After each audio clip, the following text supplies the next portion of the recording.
2020 সাল থেকে ভারত বাংলাদেশকে ট্রান্সশিপমেন্টের যে সুবিধাটি দিয়ে আসছিল তাতে দেশটির দিল্লি, কলকাতা এবং বেঙ্গালুরু বিমানবন্দর ব্যবহার করে 40 থেকে 50 হাজার টন পণ্য রপ্তানির সুযোগ পাচ্ছিল বাংলাদেশের রপ্তানিকারকেরা।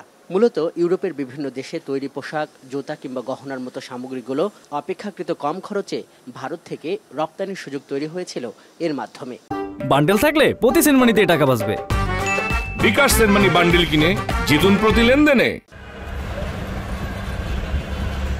কিন্তু কোনো রকম পূর্ব সতর্কতা ও আলোচনা ছাড়াই কার্গো জটের কারণ দেখিয়ে হঠাৎ করে এই সুবিধা বাতিল করে বিজেপি নেতৃত্বাধীন মোদী সরকার। এক ধরনের প্রতিবন্ধকতা তৈরির শঙ্কা তৈরি হয় রপ্তানির এই পাইপলাইনটি বন্ধ হয়।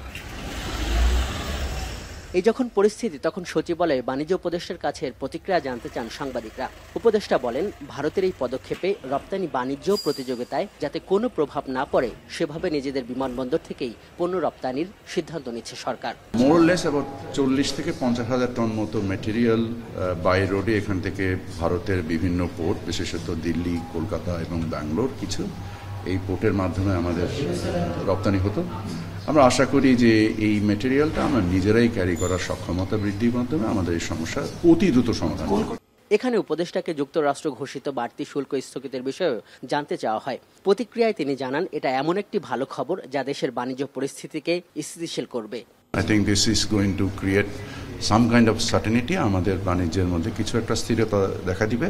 ইউএসটিআর এর প্রতিনিধিত্বের সাথে মিটিং হয়েছে অনলাইনে এবং আমরা আমাদের কর্ম সমষ্টিগুলো নিয়ে কাজ করছি এবং সেগুলো নিয়ে সম্ভবত যে সময় সম্ভব আমরা দ্রুত যুক্তরাষ্ট্রে নিজেরাও যাব এবং যে আমাদের অবস্থানগুলোকে তুলে ধরব। বাণিজ্য ঘাটতি ও শুল্ক সংকটের সমাধান করতে খুব দ্রুতই যুক্তরাষ্ট্রের বাণিজ্য সংস্থার সঙ্গে আলোচনা করতে বাংলাদেশের প্রতিনিধি দল দেশটি সফর করবে বলেও জানান বাণিজ্য উপদেষ্টা। আজহার লিমন, এখন, ঢাকা।